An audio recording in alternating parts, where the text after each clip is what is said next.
Shalom, selamat pagi Ibu Bapak Saudara semuanya. Senang pagi hari ini bisa berjumpa di rumah Tuhan. Saya percaya Tuhan yang hadir di tengah-tengah kita akan melawat kita, akan memberkati kita dan menyatakan perkenanannya buat kita semuanya. Sepanjang ibadah di hari ini saya menyampaikan firman tentang perkenanan Tuhan. Tadi pagi saya mengajak jemaat untuk belajar dari satu tokoh di dalam Alkitab yang namanya Rut. Rut ini bukan siapa-siapa, bahkan dia adalah seorang wanita asing. Tapi bagaimana mungkin seorang wanita asing, akhirnya dia diberkati Tuhan luar biasa. Dia bisa diperistri Boas, menjadi orang yang sangat berhasil. Tidak hanya sekedar berhasil, tetapi juga dari garis keturunan Rut lahirlah raja-raja Israel.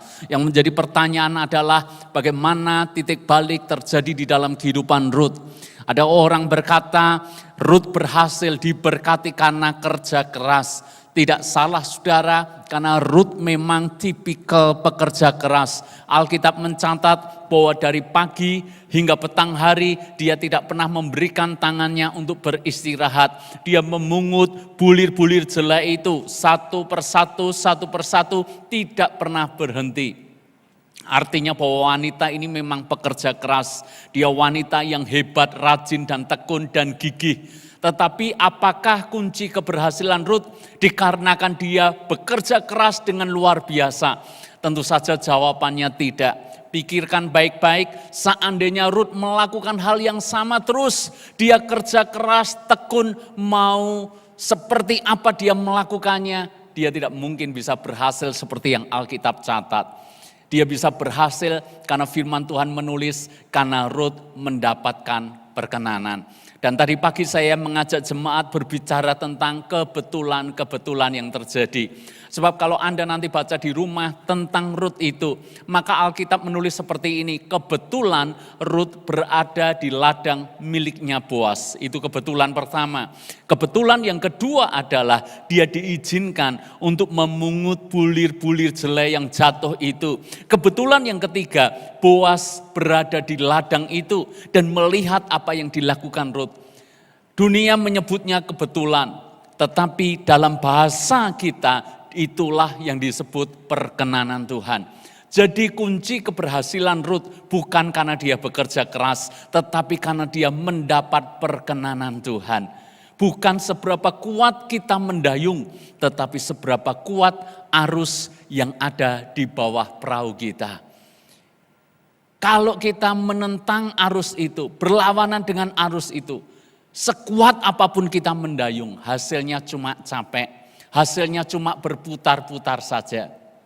Tetapi ketika kita mendayung, tapi juga ada arus kasih karunia dalam hidup kita, maka kita akan mengalami perkenanan dan percepatan Tuhan. Tidak ada yang mustahil di dalam Tuhan. Tadi pagi saya menyaksikan banyak peristiwa-peristiwa kebetulan yang terjadi dalam hidup saya. Orang menyebutnya lagi-lagi kebetulan, tetapi buat saya itu bukan secara kebetulan saja. Kebetulan yang disengaja Tuhan, kebetulan yang direncanakan Tuhan. Kesimpulan saya itulah kasih karunia, anugerah, favor, perkenanan Tuhan. Kalau saya mengalami, Anda juga bisa mengalami perkenanan Tuhan. Amin.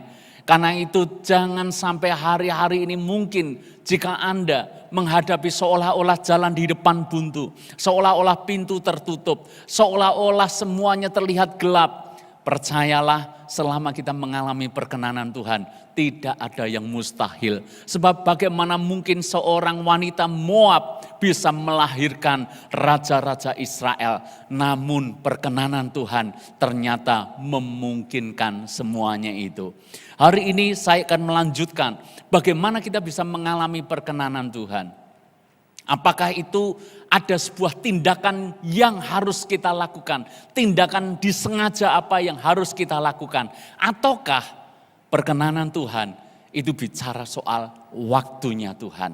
Mari kita belajar sama-sama Kisah pasal 13 ayat yang ke-22. Kisah Para Rasul pasal yang ke-13 ayat ke-22. Saya akan coba cuplikan beberapa contoh di dalam Alkitab tentang perkenanan Tuhan. Dan secara khusus di ibadah yang kedua saya bicara soal waktu Tuhan. Kisah 13 ayat 22. Setelah Saul disingkirkan, Allah mengangkat Daud menjadi raja mereka. Tentang Daud, Allah telah menyatakan, "Aku telah mendapat Daud bin Isai, seorang yang berkenan di hatiku dan yang melakukan segala kehendakku." Kesimpulan kita, Daud adalah orang yang berkenan di hati Tuhan. Dengan bahasa lain, Daud adalah orang yang mendapat perkenanan Tuhan. Daud mendapat anugerah, kasih karunia, favor, bukan hanya dari manusia, tetapi lebih daripada itu, Daud mendapatkan perkenanan Tuhan. Dan seperti yang saya sampaikan, kalau perkenanan Tuhan tiba, maka hal yang tidak mungkin menjadi mungkin. Banyak peristiwa menimpa kepada Daud, dan Saul berusaha membunuh berkali-kali Daud ini. Dan berkali-kali juga Saul sengaja mencelakakan Daud. Karena buat Saul, Daud ini ancaman. Saul berpikir jangan-jangan nanti kedudukan raja akan jatuh kepada dia. Karena rakyat begitu mencintai Daud, mengelulukan Daud, bahkan membandingkan dengan dirinya. Saul mengalahkan beribu-ribu musuh, tetapi Daud berlaksa-laksa. Banyak cara yang dilakukan Saul untuk mencoba menghabisi Daud. Mencoba menombak Daud 2 kali tetapi diluputkan oleh Tuhan. Tidak hanya itu, Saul memberikan syarat kepada Daud sebagai mahar. Minta 100 kulit katan orang Filistin. Ini sebuah akal-akalan supaya Daud tewas di tangan orang-orang Filistin. Tetapi nyatanya Tuhan menyertai Daud. Tidak hanya 100 kulit katan orang Filistin, tetapi Daud memberikan 200 kulit katan. Kita melihat bagaimana Tuhan menjaga melindungi Daud. Bagaimana ketika dia berada di dalam pelarian, Yonatan anak Saul lah yang justru menyelamatkan Daud. Kita lihat Daud mendapat perkenanan Tuhan. Tapi menjadi pertanyaan penting pagi hari ini buat kita semuanya. Kapan Daud menjadi raja? Kita tahu Tuhan menyertai Daud, tetapi pertanyaannya adalah kapan Daud menjadi raja Israel? Tentu saja setelah Saul sudah tidak memerintah. Kisah Para Rasul tadi menulis setelah Saul disingkirkan. Setelah Saul disingkirkan barulah Daud bisa menjadi raja. Pertanyaan saya berikutnya, siapa yang menyingkirkan Saul? Menariknya yang menyingkirkan Saul bukan Daud. Padahal menurut hitung-hitungan seandainya Daud menyingkirkan Saul, Daud bisa menjadi raja. Tetapi yang menarik adalah yang menyingkirkan Saul bukanlah Daud. Siapa yang menyingkirkan Saul? Yang menyingkirkan Saul adalah waktu Tuhan sendiri.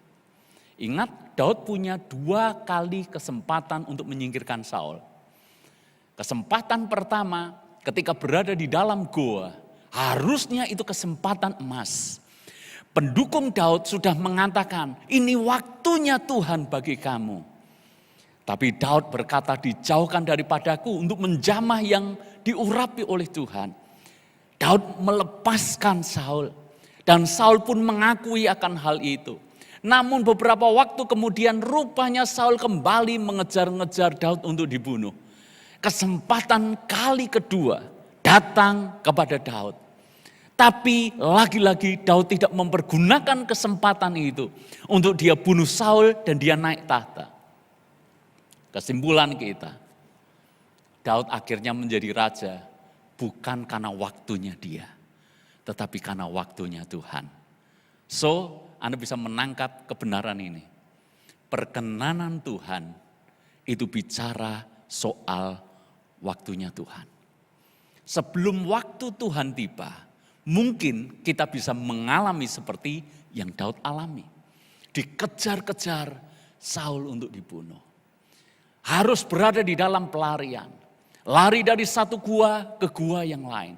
Seolah-olah begitu dekat dengan maut. Tapi lihat, begitu waktunya Tuhan tiba, Daud mengalami keadaan yang berubahnya luar biasa. Demikian pula halnya dalam hidup kita. Kalau kita berbicara tentang perkenanan Tuhan, maka kita berbicara soal waktunya Tuhan. 2 Korintus 6 ayat yang kedua untuk menegaskan apa yang sedang kita pelajari. 2 Korintus 6 ayat yang kedua, saya bacakan buat saudara, perhatikanlah Alkitab saudara. Sebab Allah berfirman, pada waktu aku berkenan, garis bawahi pada waktu aku berkenan. Aku akan mendengarkan engkau, pada hari aku menyelamatkan, aku akan menolong engkau. Sesungguhnya waktu ini adalah waktu perkenanan itu. Sesungguhnya hari ini adalah hari penyelamatan itu. Kata kunci adalah waktunya Tuhan. Hanya saja seringkali kita ini mengabaikan akan waktunya Tuhan. Kita pengennya cepat, kita pengennya instan. Kita inginnya bergerak sesuai dengan kemauan kita. Dan kita inginnya bergerak sesuai dengan waktunya kita. Padahal jelas-jelas orang yang berkenan di hatinya Tuhan seperti Daud. Itu ternyata juga punya timeline, punya schedule, punya waktu Tuhan sendiri. Saya kasih contoh yang kedua. Supaya kita bisa menangkap akan kebenaran ini. Dan nanti kita akan mengerti bahwa kita perlu menyesuaikan dengan jadwalnya Tuhan. Schedule-nya Tuhan, waktunya Tuhan. Sehingga tidak gampang jadi orang Kristen yang serba terburu-buru. Pengennya cepat, pengennya instan. Contoh kedua, Mazmur 105. Mazmur 105 ayat yang ke-16. Ketika ia mendatangkan kelaparan ke atas negeri itu dan menghancurkan seluruh persediaan makanan, diutusnyalah seorang mendahului mereka, Yusuf yang dijual menjadi budak. Mereka mengimpit kakinya dengan belenggu, lehernya masuk ke dalam besi.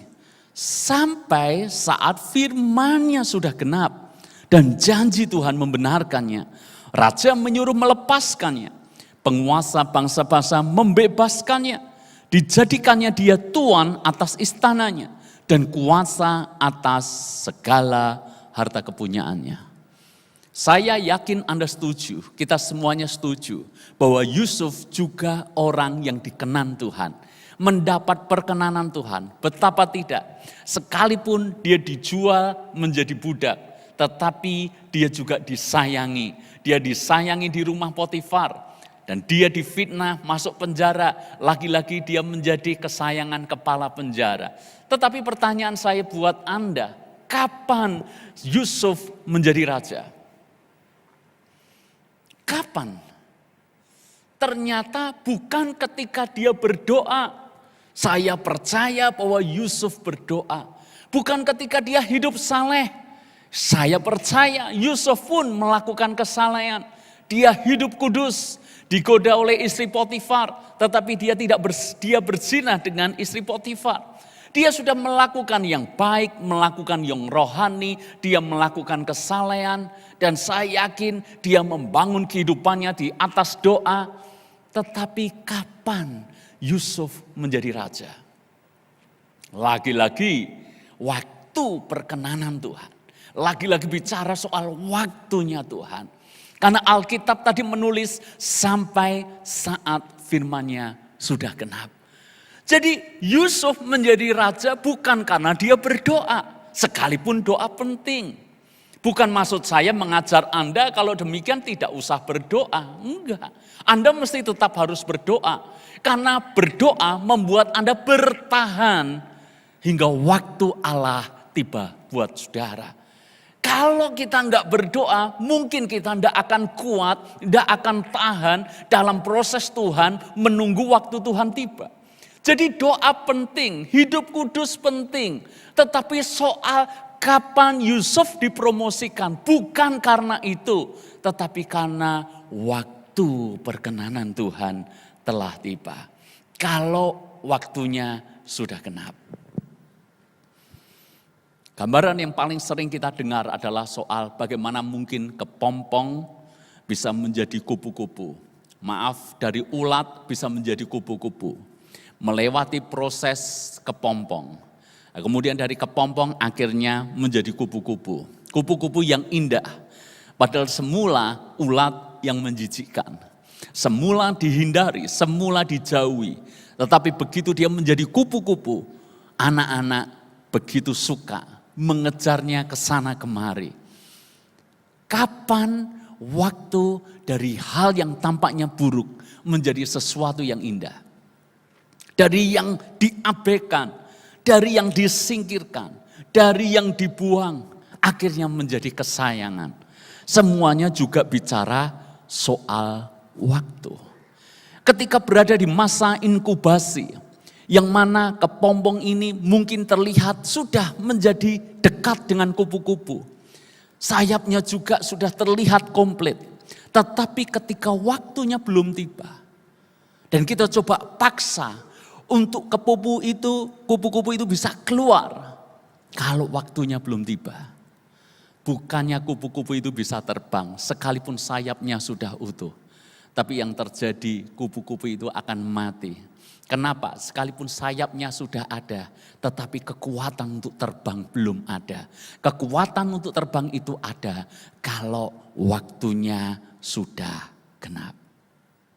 Semuanya bicara soal waktu. Dan kalau waktu perkenanan Tuhan tiba, maka perubahan bisa terjadi sekejap mata. Apapun keadaan Anda hari ini, mungkin Anda berada di masa-masa yang sangat kelam, sangat sulit. Anda sudah jalani keadaan yang berat ini bertahun-tahun. Dan sepertinya kapan Tuhan Engkau membuat titik balik. Hari ini saya mengatakan kepada Anda, belajar bertahan. Belajar sabar sampai waktu Tuhan tiba. Sebab perubahan bisa tiba-tiba. Perubahan tidak selalu terjadi secara runtut. Yusuf berada dari titik paling nol, bahkan boleh dibilang minus. Kenapa? Dia sudah budak dan dia dipenjara. Bagaimana mungkin budak yang dipenjara bisa menjadi raja? Itu sangat sulit, bahkan itu sangat mustahil. Tetapi kalau waktu perkenanan Tuhan tiba, tidak ada yang mustahil. Kapan terjadinya? Berapa lama yang dibutuhkan? Kemarin Yusuf masih tidur di penjara, tapi hari ini dia sudah tidur di istana raja. Kemarin dia budak, tapi hari ini dia penguasa. Perubahan yang sangat cepat, bahkan seperti membalikkan tangan saking singkatnya. Dan itu bisa terjadi kalau waktu perkenanan Tuhan tiba. Lihat juga bagaimana bangsa Israel ketika ditindas di Mesir selama 400 tahun. Namun bagi Tuhan hanya butuh beberapa hari untuk mengeluarkan Israel dari Mesir. Hanya dengan 10 tulah, 10 peristiwa saja melepaskan bangsa Israel dari genggaman Mesir. Tidak hanya sekedar dibuat bebas, lepas dari perbudakan, tapi Alkitab juga menulis Israel minta kepada orang-orang Mesir. Dan anehnya, ajaibnya, apa yang diminta oleh orang Israel itu diberikan oleh Tuhan.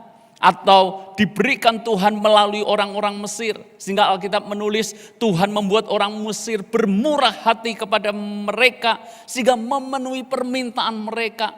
Bangsa Israel mendapat banyak kain. Bangsa Israel mendapat banyak perhiasan. Bangsa Israel mendapatkan banyak emas. Bahkan Alkitab menulis demikianlah mereka merampasi orang Mesir itu. Kalau waktu perkenanan Tuhan tiba, apa yang tidak mungkin menjadi mungkin. Dan garis bawah ini, Tuhan bisa mengembalikan tahun-tahun yang hilang. Sebagaimana Tuhan mengembalikan tahun-tahun yang hilang dalam kehidupan Daud ketika dia berada dalam pelarian dikejar-kejar sebagai buronan. Sebagaimana Tuhan mengembalikan tahun-tahun yang hilang yang dialami oleh Yusuf dalam sekejap mata. Dan sebagaimana Tuhan mengembalikan tahun-tahun yang hilang yang pernah terjadi kepada orang Israel ketika 400 tahun ditindas oleh orang-orang Mesir. Namun dalam sekejap Tuhan bisa kembalikan itu. Kata kuncinya lagi-lagi soal waktu Tuhan. Makanya saya suka dengan filosofi bambu Cina. Saya mungkin pernah singgung ini. Jadi kalau saya memikirkan kira-kira logo apa yang paling saya suka, maka saya yang paling suka adalah bambu Cina. Karena bambu Cina ini dekat sekali dengan kehidupan saya. Bambu Cina ini beda dengan tanaman atau pohon biasa. Seandainya sama-sama ditanam pada hari yang sama dan diukur pada kurun waktu yang sama. Misalnya dalam periode 1 tahun. Maka bambu Cina ini belum keluar pertumbuhan yang signifikan. Dia sangat kecil. Sementara mungkin tanaman di sebelahnya dia sudah tumbuh sangat besar. Di tahun kedua lebih lagi tanaman yang sebelahnya tumbuh lebih besar. Dan bambu Cina ini seolah tidak bertumbuh, seolah tidak kemana-mana. Demikian pula tahun ketiga seolah-olah tidak ada pertumbuhan. Demikian pula tahun keempat, tahun kelima, barulah start tahun kelima. Bambu Cina ini mengalami pertumbuhan yang luar biasa. Jadi kalau Anda pelajari tentang bambu Cina, tahun pertama pertumbuhannya sedikit, tahun kedua masih sedikit, tahun ketiga masih sedikit, tahun keempat masih sedikit, barulah tahun kelima. Tiba-tiba dia naik dan pertumbuhannya sulit untuk dibendung. Hingga akhirnya menjadi pohon yang sangat-sangat tinggi, melebihi pohon atau tanaman yang lain. Ini berbicara soal waktu. Kadangkala kita tidak sabar di tahun pertama. Kadangkala kita tidak sabar di tahun kedua. Bahkan tidak sabar di tahun ketiga. Di tahun keempat. Di tahun kelima. Di tahun yang mana Tuhan tidak menyatakan perkenanannya buat kita. Kita tidak sabar. Dan kalau kita tidak sabar, kita gagal. Padahal yang Tuhan mau adalah belajar sabar. Karena segala sesuatu ada waktu dan saatnya. Yang bisa kita lakukan, lakukan. Yang kita bisa upayakan, upayakan. Mungkin Anda pernah ingat saya berkhotbah atau pelayanan di gereja Anda ini sudah lebih daripada 15 tahun. Terima kasih Pak Gun, Ibu yang mempercayakan pelayanan di gereja ini lebih dari 15 tahun mungkin. Dan kalau Anda ingat, saya pernah khotbah dengan rambut gundul pelontos. Apakah ada yang masih ingat? Mestinya ingat juga karena jarang sekali pendeta khotbah dengan rambut gundul, botak full. Kenapa dulu saya botak rambutnya full, nggak ada rambut sama sekali? Banyak orang nggak tahu karena saya pernah khotbah dengan keadaan rambut seperti itu. Ada jemaat yang menyangka saya ini aksi gitu ya, cari sensasi. Mungkin mirip kayak artis yang terkenal sekarang, podcastnya kemana-mana, gundul saudara. Itu gundul bukan saya sengaja sebetulnya. Karena saya sebetulnya sedang perawatan. Jadi Anda mungkin tidak banyak tahu, sebetulnya rambut saya ini bermasalah. Ketika saya usia berapa, 30-an tahun, rambut saya itu rontok dan rontoknya cukup parah. Saya baru tahu ketika kami dalam satu acara di foto terkena bagian belakang. Dan saya lihat ternyata bagian atas rambut saya itu sudah sangat jarang. Dan itu umur 30-an. Diprediksi ya mungkin hitungan tahun sudah habis. Dan saya berpikir ya penampilan yang enggak penting-penting sebegitu pentingnya maksudnya gitu. Tapi kalau bisa diusahakan, kenapa enggak? Saya sudah mencoba berkali-kali untuk merawat rambut saya. Di tahun anak saya yang kedua belum lahir, jadi di tahun 2009 saya sudah mulai rawat rambut saya. Karena tanda-tanda kebotakan itu kelihatan jelas. Saya bahkan berobat di satu kota besar, di Surabaya. karena kalau saya sebutkan mereknya Anda tahu. Dan effortnya juga luar biasa saudara, karena 2 minggu sekali saya harus pergi ke Solo Surabaya, dan waktu itu juga belum ada jalan tol, perjalanannya saja itu memakan 7 jam, dirawat langsung pulang kembali ke Solo. Kalau dolan menyenangkan it's okay, tapi ini perawatan dan butuh waktu berbulan-bulan. Tidak hanya itu, biayanya juga ternyata saya baru tahu sangat-sangat mahal. Saya sudah selesaikan program kurang lebih 1 tahunan, enggak berhasil. Tetap saja rontok, tambah parah. Lalu kemudian saya berobat di Surabaya juga, namanya lebih terkenal lagi. Harganya lebih mahal lagi, perawatannya lebih intensif lagi. Kadangkala saya kadang nggak tega saudara, jadi 1 ampul kecil ini nilainya. Jadi saya kucurkan di atas rambut saya, bak minyak narwastu mengurapi rambutnya Tuhan Yesus, mahal, kadang nggak tega saudara. Saya bayangkan 1 ampul ini nilainya sekian, bisa untuk ini, dan untuk ini. Bukan hanya sekali. Dalam 1 minggu harus 2 kali ampul. Dan saya harus jalani berbulan-bulan. Paket hingga hampir 1 tahun. Nggak ada hasilnya. Saya sampai pada 1 titik, ya udahlah. Kalau rontok ya rontok, gundul ya gundul. Mungkin yang PR-nya saya gedein badan saya aja lah. Jadi lumayan bisa menopang gitu. Tapi saya sedang berbicara soal waktu perkenanan. Bahkan ini hanya soal yang remeh, soal rambut. Ternyata ada waktu perkenanan. Berdoa boleh dong. Siapa berdoa untuk rambutnya? Karena Alkitab menulis Tuhan pun mengurusi rambut. Sebab Alkitab berkata tidak dibiarkan sehelai rambut pun rontok jatuh kalau Tuhan tidak izinkan.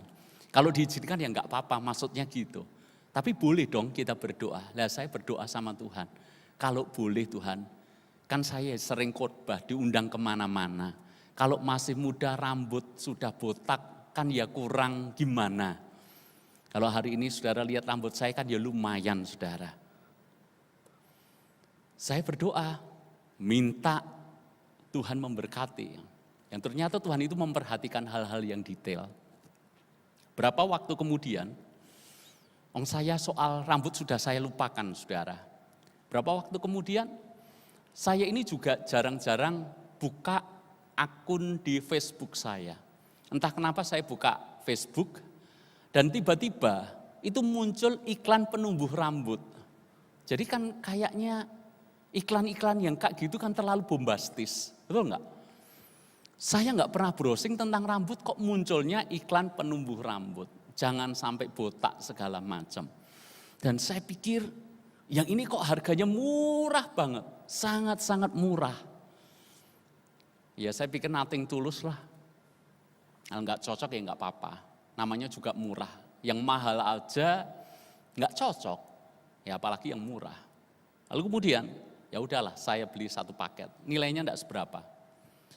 Lalu kemudian hanya untuk perawatan kalau mau maksimal ya rambut harus dibotakin itu. Makanya saya pernah khotbah di tengah-tengah Anda dengan kondisi rambut botak. Ya, saya rawat itu. Tapi ajaib loh saudara, dari yang murah itu muncul rambut. Saya pakai, saya rawat terus, muncul, tumbuh. Dari yang dulu mengkilap kalau difoto, sekarang kalau difoto sudah rapat. Padahal saya sudah bayar mahal sekali, effortnya juga luar biasa. Tidak cuma effort, malunya luar biasa. Karena saya ini orang yang cukup, saya ini orang gengsian saudara. Kalau laki ya laki gitu loh. Karena saya harus perawatan ke Surabaya itu kan 2 minggu sekali, tapi di Solo itu harus perawatan sendiri itu dalam 1 minggu itu 2 kali. Yang mana kepala harus di maintenance, dikasih obat, masuk salon, kemudian diuapi itu. Masuk kayak astronot itu, you know. Itu saya malu, cowok loh saudara, dibikin kayak astronot itu. Di Solo lagi, Saya berdoa terus, jangan sampai ada teman datang ke salon itu. Malunya luar biasa kalau sampai ketemu. Saya effortnya sampai sebegitunya. Tapi justru tertolong atau sembuhnya dengan cara yang tidak biasa. Saya jadi mikir, kalau waktunya Tuhan sudah tiba, kok ya bisa, selalu ada jalan. Dan ini ceritakan sederhana soal rambut. Kalau soal rambut saja Tuhan perhatikan, apalagi soal lain yang lebih penting daripada rambut. Ini kan cuma soal penampilan saja Tuhan urus dan perhatikan. Apalagi soal kehidupan yang lebih penting. Kembali bicara soal waktunya Tuhan. Saya akan tutup dengan satu kisah dalam Alkitab, bicara soal waktu Tuhan. Dua tokoh penting ini mengalami hal yang sama, tapi respon tentang waktu Tuhan berbeda. Mari kita buka Alkitab kita, Kejadian 25 ayat yang ke-20. Saya percaya Abraham, Ishak itu mengalami perkenanan Tuhan. Tapi yang hendak saya bicarakan adalah waktu perkenanan Tuhan. Itu yang membuat perbedaan di antara keduanya. Respon mereka menanggapi waktu perkenanan Tuhan. Itu yang membuat beda. Kejadian 25 ayat yang ke-20. Dan Ishak berumur 40 tahun. Ketika Ribka anak Betuel orang Aram dari Padan Aram, saudara perempuan Laban orang Aram itu diambilnya menjadi istrinya. Tolong garis bawahi kalau Alkitab kasih data berupa angka, karena itu penting. Tadi Ishak berumur berapa? 40 tahun. Dan istrinya ternyata Ribka itu mandul. Ayat 21 Alkitab menulis, berdoalah Ishak kepada Tuhan untuk istrinya, sebab istrinya itu mandul. Tuhan mengabulkan doanya sehingga Ribka istrinya itu mengandung. Stop sampai di sini. Saya bandingkan antara Abraham dan Ishak punya kemiripan. Sama-sama memiliki istri yang mana istrinya mandul. Sarah mandul, Ishak punya istri Ribka, Ribka pun mandul. Tapi yang saya ajak Anda belajar, respon atau hal yang harus dilakukan, menunggu janji Tuhan. Karena dua-duanya juga menunggu janji Tuhan. Kepada Abraham Tuhan berjanji, keturunanmu banyaknya seperti bintang di langit dan seperti pasir di laut. Dan tentu saja kepada Ishak janji yang sama berlaku. Sebab janji itu akan diteruskan dari generasi ke generasi, turun temurun. Artinya Abraham akan diberkati, Ishak sebagai anak Abraham pun akan diberkati. Keturunannya akan besar, banyaknya seperti bintang di langit dan seperti pasir di laut. Tapi lihat responnya. Abraham berespon apa? Dia ambil Hagar. Dan akhirnya menciptakan serentetan masalah hingga hari ini. Hari ini kita akan coba belajar dari Ishak. Apa respon Ishak dalam menunggu waktu perkenanan Tuhan? Yang dilakukan Ishak adalah berdoalah Ishak kepada Tuhan untuk istrinya. Saya ceritakan sedikit supaya Anda bisa paham bahwa ayat ini tidak sesederhana itu.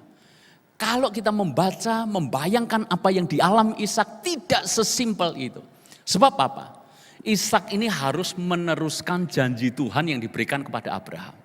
Ibarat generasi kedua, ini punya beban mental yang luar biasa. Karena harus melalui dirinya lah, keturunannya harus menjadi sebanyak bintang di langit dan banyaknya seperti pasir di laut. Masalahnya adalah istrinya mandul. Dialah yang harus meneruskan keturunan itu. Kalau sampai tidak lahir di garis keturunannya, janji Tuhan buat Abraham seolah-olah gugur dan batal. Anda bisa membayangkan gejolak pergumulan Ishak luar biasa. Kalau kita jadi Ishak, kemungkinan kita akan memilih alternatif kedua. Mungkin Alkitab akan mencatat seperti ini, kalau Ishak pilih alternatif kedua, maka Ishak mengambil wanita bla bla bla menjadi istrinya. Masuk akal, karena istrinya mandul.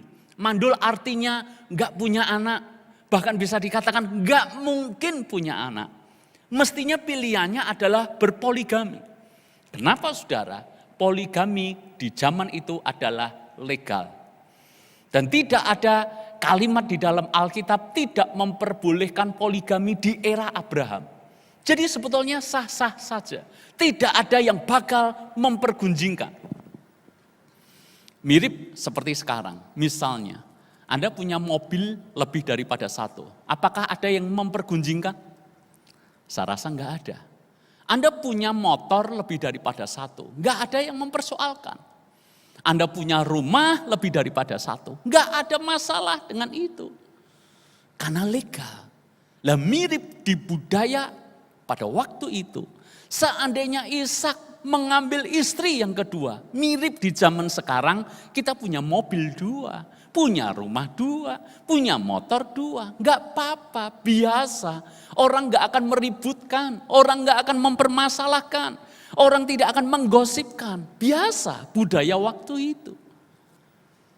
Ishak punya pilihan itu. Tapi hebatnya Ishak adalah Ishak memilih berdoa kepada Tuhan.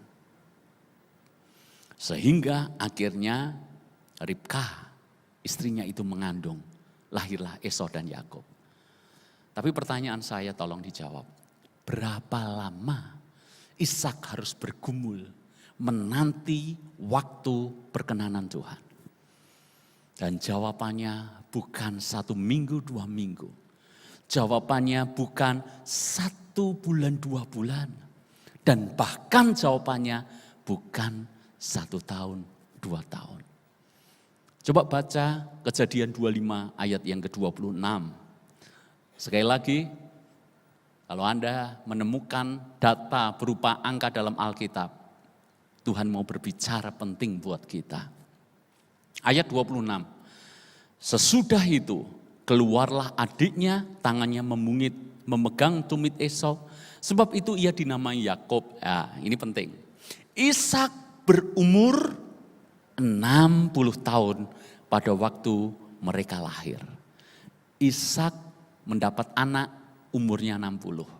Memperistri Ribkah ketika umur berapa? 40. Berarti menunggu waktunya Tuhan berapa tahun? 20 tahun. Lama atau singkat? 20 tahun. Bukan waktu yang singkat. 20 tahun itu waktu yang sangat panjang. Tapi bagaimana mungkin di waktu yang panjang dia konsisten dengan imannya. Itu bukan hal yang sederhana. Itu bukan hal yang mudah, saudara. Tapi Ishak mengajar kita semuanya. Tunggu sampai waktu perkenanan Tuhan tiba. Bukan dengan kekuatan kita. Bukan kita mengandalkan diri kita sendiri. Bukan kita berkata kalau Tuhan memang tidak tolong, saya akan cari pertolongan sendiri. Kalau Tuhan tidak sanggup, saya akan cari orang yang sanggup. Belajar saudara, seperti Ishak. Enggak gampang, bisa saja di tahun kelima, godaan mulai datang. Iblis mulai bisiki dia. Masa kamu mau pertahankan imanmu, itu iman yang konyol. Istrimu jelas-jelas mandul, jelas-jelas enggak mungkin punya anak. Di tahun yang ke-10 mungkin perkataan yang sama, godaan yang sama, terus dia dengar. Lirik dia juga wanita baik-baik. Dari garis keturunannya dia mungkin bisa jauh lebih baik daripada Ribkah. Dia mungkin bisa berhasil, tapi di tahun ke-11, di tahun ke-15, di tahun ke-17, bahkan di tahun ke-19. Hingga akhirnya di tahun ke-20, Ishak menerima janji Tuhan. Semuanya bicara soal waktunya Tuhan. Kalau memang belum waktunya, dipaksa pun juga tidak akan baik buat kita. Dan yang paling tahu adalah Tuhan. Karena Tuhan itu punya timeline atas hidup kita masing-masing. Kalau diajukan, dipercepat, belum juga tentu baik. Semuanya diatur Tuhan tepat pada waktunya. Maka belajarlah sabar. hidup saya juga sama.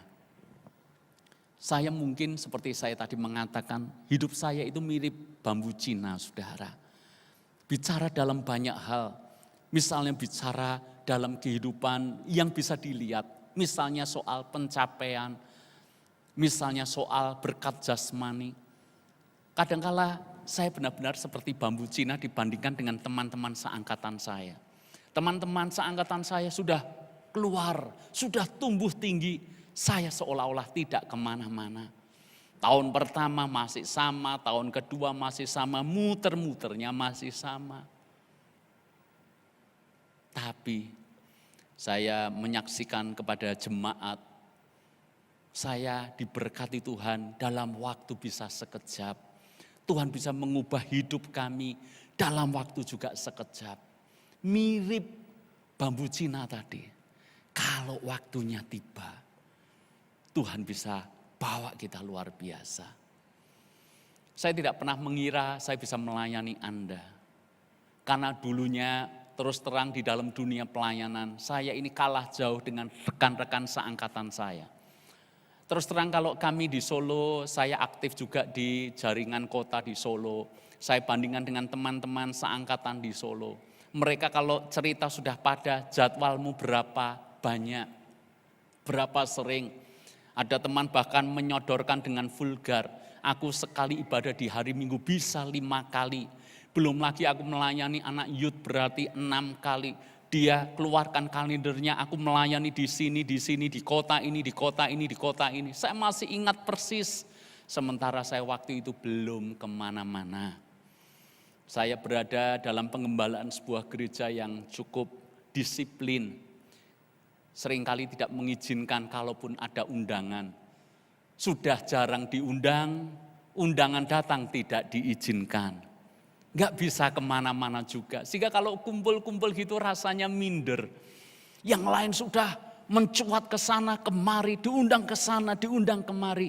Sementara saya seolah berjalan di tempat. Tetapi bambu Cina, tunggu waktunya saja. Sehingga saya harus setia dengan keadaan itu. Harus setia dalam waktunya Tuhan. Saya membayangkan mungkin saya masih jadi kepompong. Belum terbang, belum diizinkan terbang.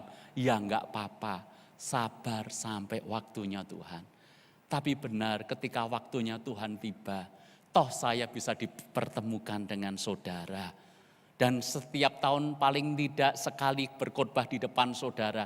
Paling tidak hidup saya toh bisa jadi berkat buat saudara. Kalau tidak kan yang tidak diundang lagi toh saudara. Jadi saya berpikir bahwa semuanya hanya soal waktu.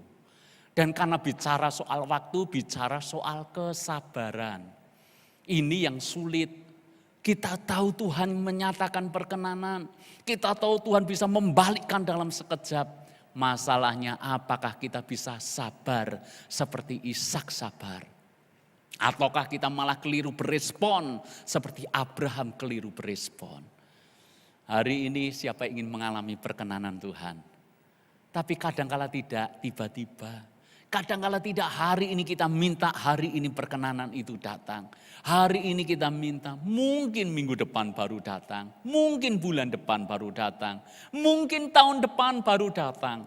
Dan kadangkala bisa 5 tahun lagi baru datang. Kadangkala 10 tahun lagi bisa datang. Tapi yang pasti yang harus kita pegang. Waktu perkenanan Tuhan pasti tiba.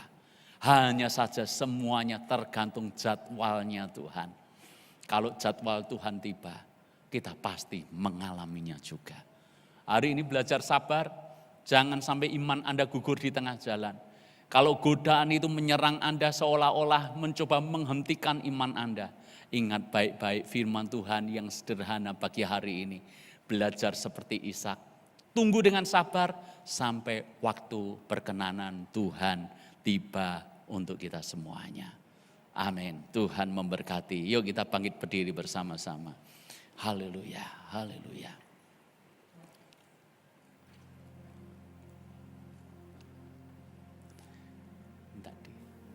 Engkau ada bersama kami ya Tuhan.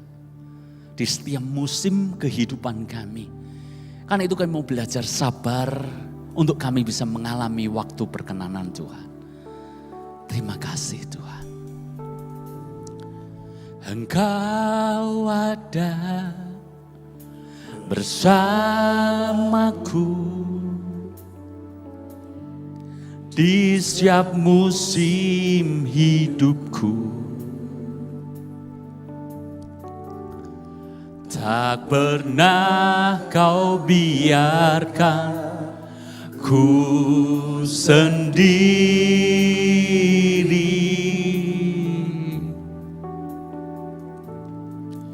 Kekuatan di jiwaku adalah bersamamu. Tak pernah ku ragukan kasih-Mu. Bersamamu Tuhan, bersamamu Bapa, bersamamu Bapa,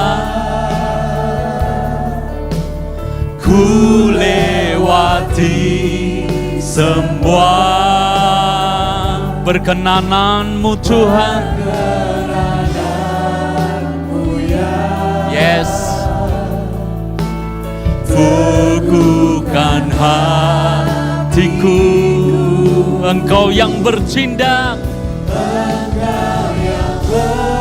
Dia bertindak memberikan pertolongan, memberi pertolongan.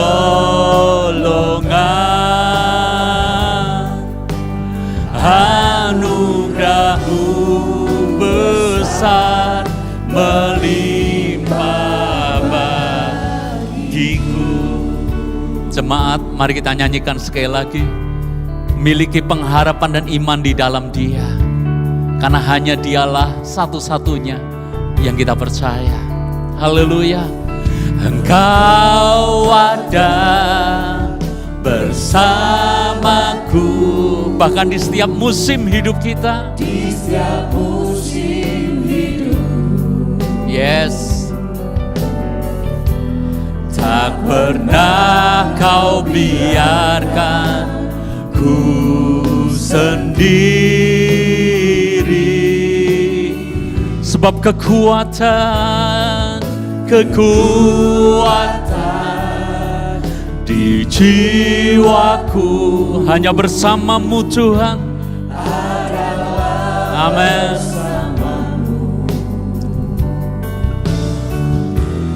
Tak pernah ku ragukan kasih-Mu.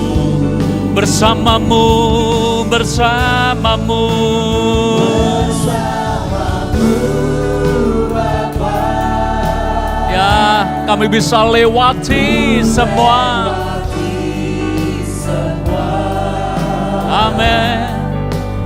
Perkenanan-Mu yang teguhkan hatiku. Engkau yang bertindak. Pasti Engkau beri pertolongan Tuhan. Yes. Amin, amin. Anugerah-Mu besar melimpah bagiku.